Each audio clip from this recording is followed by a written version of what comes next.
All right, I'm here with Mark McGowan. Mark McGowan is with the USA Deaf Wrestling Organization for freestyle, greco-roman, folk style, and grappling wrestling in America. Started in February 2013, from my understanding from your Facebook page. Mark, can you tell our viewers a little bit about yourself, when you started wrestling, if you wrestled in high school, college, that type thing? I actually started wrestling in middle school at Ripon Middle School in Woodbridge, Virginia. Giving a little plug out to them. And then wrestled in high school, and I was fortunate enough to get a wrestling scholarship into college. I wrestled at Virginia Commonwealth University and then transferred down to Old Dominion University. I've wrestled freestyle and Greco-Roman and folk style. I've been able to compete in all three, and I fell in love with Greco. I love throwing. Okay, yeah. That's where my heart lies, really. But that's definitely the fun part of Greco and freestyle, right? It is. It is. I like lifting guys and throwing them. All right. So how did you get started with this deaf wrestling team? Did you actually start this program? Yes, I did. The organization that's in place right now, I started. The U.S. Deaf Sports Federation approached me in December of 2012 and asked me if I'd be interested in coaching their freestyle and Greco-Roman team that was going to the Deaf Olympics in Sofia, Bulgaria in July. Well, that gave us just a little bit of time. You really need a good 4 years to be training these guys to get them to that level. But unfortunately, this program's gone through a lot of changes, and they didn't have they have no fundraising per se or anything like that. So it kind of crumbles and fell apart. So I tried to put some meat behind it, and I contacted USA Wrestling and approached them about sanctioning our organization, and they were gracious enough to go ahead and do that. So we can get our deaf wrestlers wrestling against our USA Wrestling wrestlers, because again, as you know, iron sharpens iron, and that's what we want. We want to get our guys up to that level. There have been some great deaf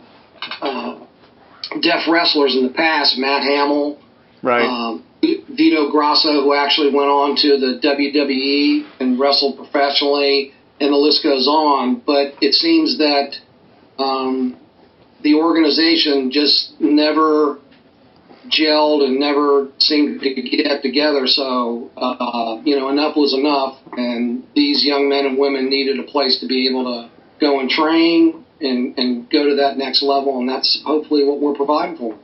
Okay. And how many wrestlers are in your program, and what kind of ages do you solicit to? Is it for everybody, or what kind of age? What we like to do is we would like to start with middle schoolers, no younger than that, only because we found that when you're training young wrestlers, you want to get to the point where they show up for practice, when they're supposed to, and let's just face it, when they're that young, that dedication is not normally there. Now, you are going to have your guys outside of the box that they just take to it and go from there. Mason Manville is a great example of that. Carson Manville, his younger brother, and then they even have another one, Pearson Manville. So it's they started at a young age and they worked their way up, and they got a great coach in their father. And that's the kind of thing that, we like to see, and it just, propels itself. But we look mostly for high school kids, and what we want to do is we want to train them to get to that next level. We got a roster of about 72 wrestlers. Okay. Out of that, we have about 20 that are practicing regularly. Roger Stewart is one of the deaf wrestlers that has gone on to. He claimed a bronze medal in the 2009 Deaf Olympics, and that was something I thought was going to take off from there. But again, it's been the management of it. That's where I've had to step in and grab hold of it and say, okay, let's put some teeth in this and make it work. Sure. So what kind of experience level have you had any state champs? I know you just mentioned the bronze medal at the Deaf Olympics. Do you guys and girls do they compete like at Fargo, and do they get involved with all the other national tournaments? They do, but unfortunately they've been doing it on their own up until this point, and we're at the stage right now. Again, this has been a year of us putting it all together, and it's been a trial. But the key is that people like Matt Olson and Roger Stewart and Josh Ray and there's several others that have gone out and achieved state championships and actually competed at a national level. The idea is to get them in the room so that the younger wrestlers can see, hey, if I practice, if I train hard, I'm going to get to that spot right there. So, right. It's a whole different ball game because I didn't know how to do any kind of sign language when I started this, and I thought, what am I going to do? So I had to take a crash course in sign language, and I got a working knowledge of it. But what I've done is I've actually convinced these young men being deaf is actually an asset in wrestling, because then they have no distractions. They can't hear the sounds of the crowd. They can't hear what's going on around them, and they can focus and concentrate on what they're doing. And that's something it seems to have taken hold. They believe they're better than the average wrestler, and that's what I want them to think. Yeah. Well, let's face it, when you're in a match, half the time you can't hear your coach yell instructions anyway. And if you're in a competition and say you're at an away meet, you probably don't want to hear the crowd. Right. So you're right. That probably does play to their benefit to a degree. Right. Now on your Facebook page, it says that you have wrestlers from around the world. Do you have a lot of wrestlers out of that 72? Are they all from your local area, or how does that work? Do you just take any deaf wrestler from wherever they're at if they want to be a part of it? Yes, we'll take anyone. We're not going to close our door to anybody. Okay. Anyone that wants to come and they want to train with us, we're not making money an issue. We don't have any money. Right. So, but we're not making it an issue. If they can get here, there's a young man in Brazil, Thiago Santos. He just won the Pan American Games Championship. Okay. He's 17 and he wrestled at the senior level.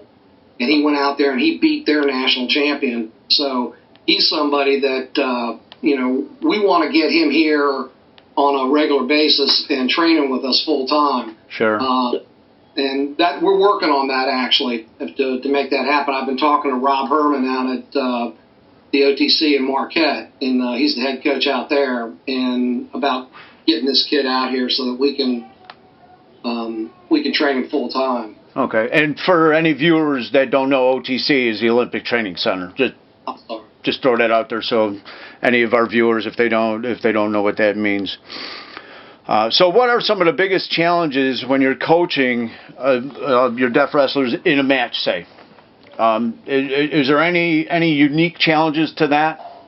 There are, because you remember that the referees are supposed to be adept at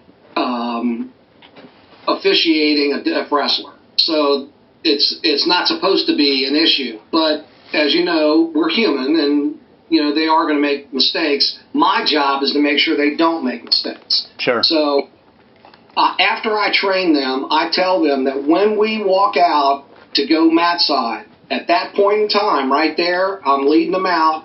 once they get up on the mat, it's their show. My job is to make sure they're not taken advantage of.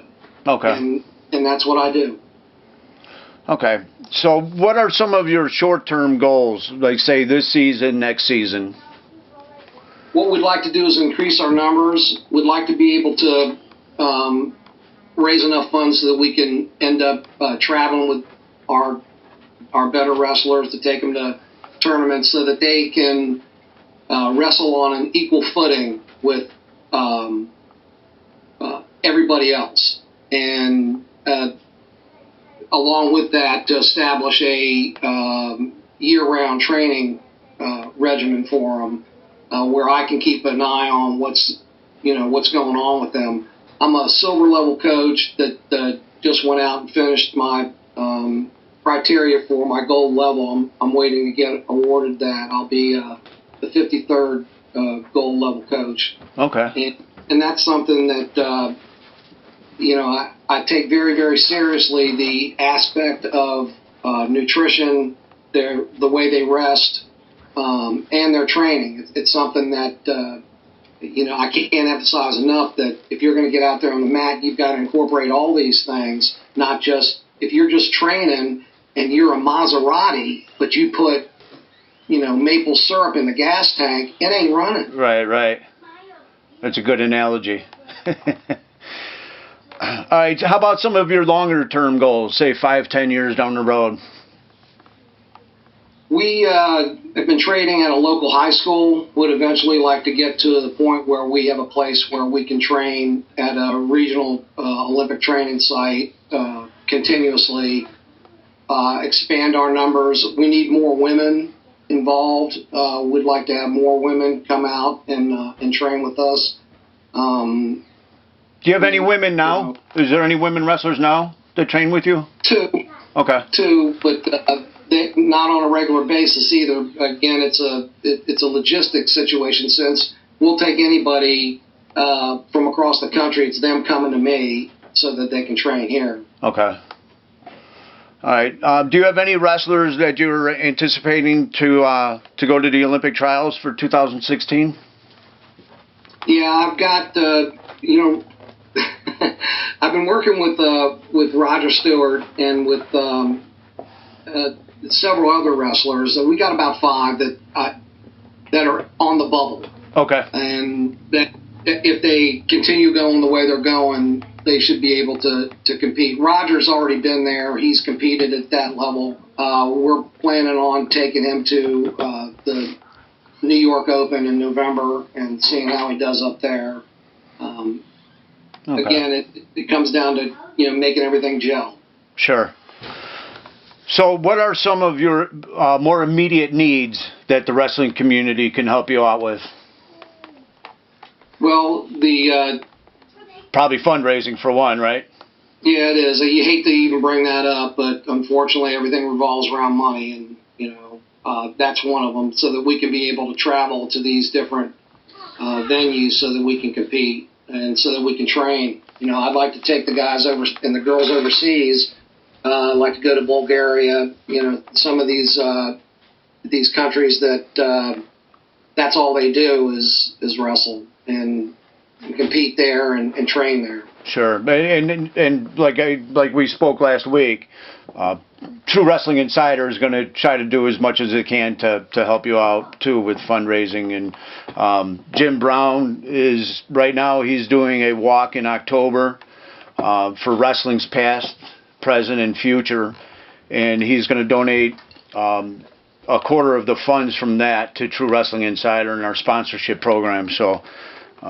Thank you, Mike. That means a lot. Anything, doing the car washes and stuff like that.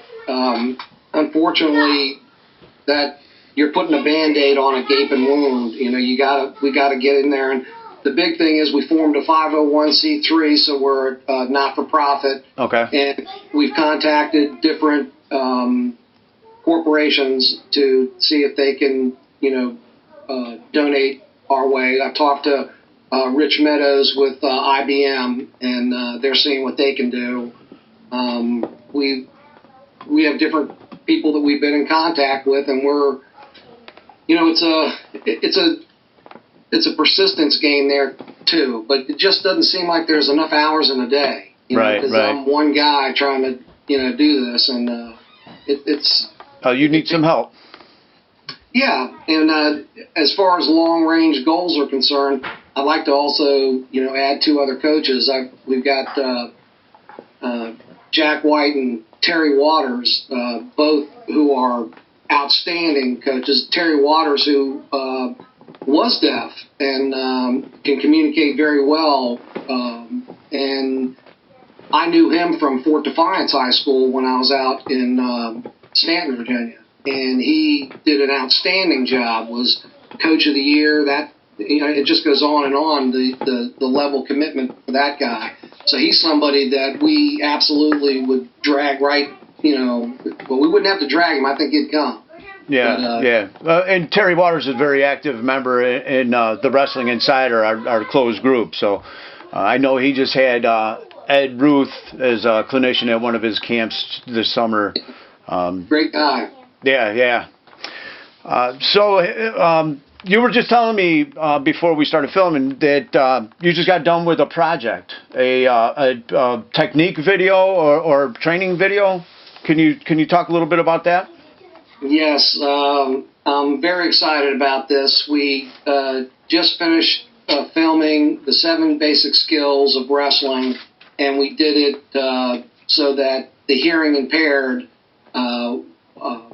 will be able to watch this also. We have a sign language interpreter right there with me, so that all the skills are done so that the deaf wrestler can look right at the screen, and instead of having to read a closed caption, we actually have somebody signing right to them, telling them. I tried doing that, and it was just so much that it just wasn't working. So kind of hard to be the clinician and the interpreter, right? It was a tough one, but it ended up coming out pretty good. I'm pretty happy with it. I'm happy with the way the wrestlers did what they're supposed to. You're never happy the way you look. I just want to give a brief disclaimer that the camera puts on 75 pounds. So, I'm really not as fat as I look in there. You know what, I always tell people, don't get lost on the messenger when it's the message you need to be focusing on. There you go. So the video, how will people be able to access it? Did you do this for USA Wrestling, or who's yes, actually? Yes, I did. Okay. It will go to Mike Clayton. He will review it, and USA Wrestling will make a determination on how that will be used as a resource tool. And hopefully we'll be able to, the idea I'm thinking is that it will go out in each packet, each club packet, when you renew each year with USA Wrestling. And they send you your membership packet inside of there. Hopefully we'll have a DVD for you, or something along those lines. It may end up being a link on themat.com. We're just not sure at this point. Okay. And are you hearing impaired at all? Not at all. If you ask my wife, she'll tell you that's not true. Yeah, that's selective hearing. So selective hearing. So how can people find out more about you and kind of track your progress? You have a Facebook page? Yes, we do. We have it's USA Deaf Wrestling Organization, and if you'll go to that Facebook page, I will add you there, and you'll be able to keep up on what is going on with us and what we're doing. We have our mission statement there saying, what we're all about and how we welcome anyone. If you're a young wrestler and you don't have a hearing impairment, we still welcome you. The name of our club is the Werewolves, and the reason why we called it that was because if you look at the Olympic wrestling mat, it's a big yellow circle. And we only have one rule in our wrestling room, and that is you will at all times be a gentleman. Now, if you don't know what a gentleman is, or you have a problem with what you're about to do, please